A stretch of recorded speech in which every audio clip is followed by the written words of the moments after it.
Friends, welcome to Varalakshmi పొదరిల్లు. ఇవి చూడండి, ఇప్పుడు సీజన్లో దొరికే నేరేడు పళ్ళు. మీరు ఎప్పుడైనా నేరేడు పండు చారు తిన్నారా? ముందుగా శుభ్రంగా కడిగి పెట్టుకున్న నేరేడు పండ్లను ఒక గ్లాస్లో వేసుకున్న తర్వాత తీసేద్దాం.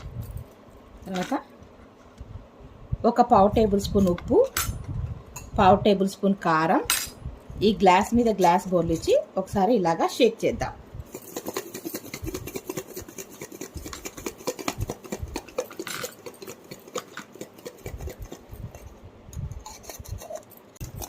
చూడండి, వావ్.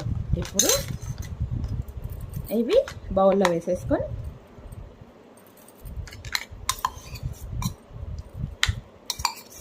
ఇప్పుడు తినండి.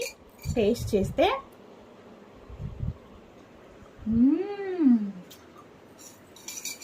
భలే ఉందండి. ఒగరుగా, తీయగా, పుల్లగా, కారంగా, ఉప్పు. వీడియో నచ్చినట్లయితే తప్పకుండా లైక్